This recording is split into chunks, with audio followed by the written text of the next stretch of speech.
Walk outside here from the Situation Room. We'll go over to the balcony here. Let me put on my coat first of all because it's cold out there. We'll see what's happening. Let's open up the door and we'll go outside.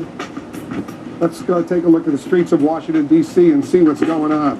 Stand by. All right, here we are. We're walking outside and you can see this is really a ghost town. Take a look at the street behind me. We're right behind Union Station up on Capitol Hill. You can see it's virtually empty. You see one or two cars. Basically, this would be jam-packed right now with rush hour traffic. That's to the right over there. You can see the back of Union Station, but it's deserted. It's like so much of Washington, D.C. right now, simply deserted. It's dangerous to be on the streets of the nation's capital, and for good reason. This has been a record-setting blizzard here in Washington, D.C. So I can personally testify, driving to work earlier this morning, it was a whiteout. You could barely see what's going on. The bad weather certainly kept federal employees in Washington out of work for a third straight day, hundreds of thousands of them. CNN's Brian Todd is joining us from the National Mall. Brian, tell us what you discovered as you went about the nation's capital today. Just what you saw out the balcony there, Wolf. It is a ghost town down here. This is right on the National Mall. You can see there's just no traffic down here. It has been just amazingly empty all day. The second major snowfall in less than a week has left this city paralyzed. You're looking at one of the federal buildings behind me, the Capitol, that has been largely empty today. This is a government shutdown on a scale that we have not seen in about 14 years. A government ghost town. What you see through this wintry blast are federal buildings that are largely empty. Officials say Washington hasn't seen a government shutdown this sweeping since 1996. We asked these folks braving the blizzard if they miss it. They haven't been functioning very well for the past 10 years anyway, so shut it down now for a few days and it's really no difference. We drove and walked through streets that would normally be stifled with traffic, tried to enter buildings like the Treasury Department and the IRS. No one home. But the director of the Office of Personnel Management, which oversees the nearly 2 million federal workers across America, told us a government shutdown isn't what it seems. Only 13% of the government is here in this region. You know, and I say this region, I include not only Washington, D.C., but all of the surrounding counties. And so it's about 270,000 workers in that area. That means people can still process things like Medicare claims. Tax returns are getting through. And Social Security recipients are still getting their checks by mail or direct deposit, even when that agency's key offices are shuttered. Yeah, hi, we're seeing if anyone is working at the Social Security Administration today. No, they're closed. Did anybody come in? No. The White House is up and running. As for national security, nobody answering the door knocker here at the Justice Department, but we're told by officials here that the Attorney General has kept some key offices open, including some very important counterterrorism offices. We're told the same thing for the FBI just across the street, where an official there says that all the counterterrorism national security functions are in place. Also, the Departments of Homeland Security, the Pentagon, officials there tell us that their operation centers where they coordinate all of their 24/7 operations and their responses are functioning.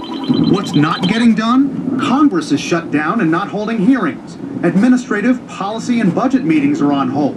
Speaking of budgeting, what does it cost per day to shut down the government? It's $100 million approximately, but that number is 20 years old. And it doesn't account for the emergency and essential personnel. What that is that's the total payroll cost of 270,000 people. Now, John Barry says that after the storm, they're going to update that figure to reflect current reality, which is, he says, about 30% of the government workforce, the essential personnel, are at their offices, were at their offices today, keeping those crucial operations running. Also, many more people are what he calls teleworking by computer from home. Translation, he thinks that the $100 million a day figure for a government shutdown is going to be probably inflated. It'll come out to be a lot less than that, Wolf. Brian, what about the Postal Service? How are they doing? Well, we have heard reports from the Postal Service that they have had delays, not a shutdown, but delays in processing a lot of the mail, especially in some of the offices and the delivery services around this region and in the Northeast. So some of those Social Security checks and other things like that people are counting on by mail may be getting there a little bit late, but they say they are going to get there. But the processing centers are experiencing some delays in the postal system. Brian Todd, not far away from me. Is it snowing where you are, Brian? It's still snowing, Wolf, but a lot of this is the wind carrying the snow all around, so it really has tapered off. The snow is supposed to stop really any minute now, and it could have stopped, but it's just the wind carrying this around us. It's kind of hard to tell that it's stopped right now. Brian, thank you. New York City certainly managed to escape the worst of last week's huge storm, but no such luck this time around. The city and its suburbs are getting hammered right now. Our senior correspondent, Alan Chernoff, is joining us live from Central Park. Alan, what's it like there? Wolf, it is still coming down. We got 7 inches here in Central Park as of 4 o'clock. By now, I'd say we're talking at least 8 inches of the stuff right now, and it's still coming. We're supposed to get at least a foot in New York City. The wind gusts up to 30 miles an hour, and we've got a blizzard warning until 6 a.m. tomorrow. New York City brought out its heavy artillery to battle the blizzard. 2,000 snowplows and salt spreaders to clear the streets and highways at a cost of $1 million per inch of snow. Interstate 80 in Pennsylvania was not as well maintained. 2 separate accidents damaged 24 vehicles. 1 driver was killed. Airports around New York remained open through the afternoon, but virtually no planes took off as carriers canceled most of their flights out of the region. New Jersey shut down all state offices, and courts in New York were closed. But as the blizzard frosted the Big Apple, municipal offices remained open. And the city kept functioning, though at a slower pace. How do you deal with driving in this snow? It's okay, you just take your time and go slowly.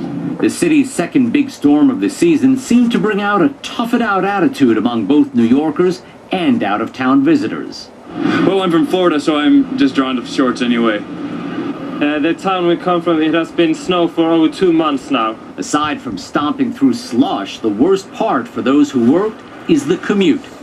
Many trains to the suburbs are delayed or canceled, but no work for the kids. School was out. Are you glad that school is out today? Yeah! When it's snowing, I love for them to be out of school. So a snow day's a happy day. Snow day's a happy day. There's no better day for children. Do you agree? Yeah! They'll have no such luck tomorrow. These snowmen, well, they'll be a little lonely because school is scheduled to be open. But at least the storm should be finished by tomorrow, and we'll have the big dig coming. Wolf? Thanks very much, Alan, for that. People will be shoveling, I guess, for a few days. Let's bring in our meteorologist, Chad Myers, for a little bit of the forecast. So what do we expect to see over the next few days, Chad?